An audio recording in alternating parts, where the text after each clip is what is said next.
Because they felt, I'm in a bad mood, I'm just going to say what I'm going to say. And then he didn't stop there. He says, وَإِنَّهُمْ لَيَقُولُونَ مُنْكَرًا مِنَ الْقَوْلِ وَزُورًا. And they are saying something vile, something disgusting. And this is false testimony. How dare you use the word mother that way?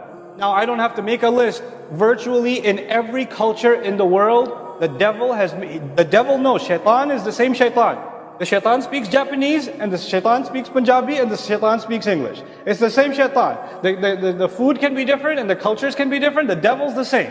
And the devil knows that Allah made the womb sacred. This is why you find in virtually every language, one of the most abused words is mother. And by the way, the one who doesn't have regard for the womb of the mother has no regard for Allah. This relationship between husband and wife is also sacred. Just like motherhood is sacred, marriage is also sacred. And marriage is something Allah calls mithaqan ghalidha, a heavy contract. So then after Allah says, okay, those of you who have done this, and ثُمَّ يَعُودُونَ لِمَا قَالُوا, and they want to go back from what they said. فَتَحْرِيرُ رَقَبَةٍ, you have to free a slave. مِنْ قَبْلِ أَن يَتَمَاسَّ, before they can touch each other. ذَلِكُمْ تُوعَظُونَ بِهِ, that's the advice you're being given. وَاللَّهُ بِمَا تَعْمَلُونَ خَبِيرٌ, and Allah knows what you're up to.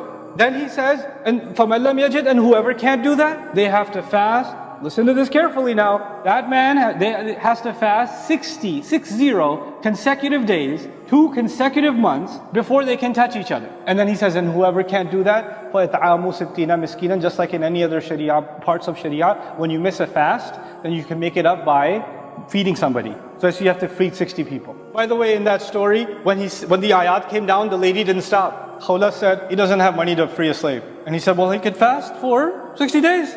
And she said, he can't even do 1 day. When he misses 1 meal, he starts going blind. So he can't do it. And then she said, okay, well, he can feed 60. And she said, we don't know. He doesn't have food to give. We barely have food ourselves. Who's he going to give to? So the Prophet ﷺ then brought a basket of dates and said, here, go give it to 60 people. And the leftovers, take them home. That's what he did for her, to save her family. This man and this woman could have just had this argument, and a couple of hours later he wanted to be with her, yes? Like, let's pretend it never happened. You can do that. You can do that until Judgment Day. But Allah will remind you that these words that you said are not light. Verbal abuse inside of a family is not light. Saying these things that are absolutely haram to say, Allah doesn't forget. Allah will hold to account. And Allah's verdict on especially taking family relationships and making verbal abuse okay inside family relationships is very harsh. The Prophet ﷺ says, the best of you are the best to your families. Most of us are the worst to our families. We're the best to everybody else. Worst to our own spouses. Husbands to wives, wives to husbands. This is not a small thing. We have to be careful about the things we say and do.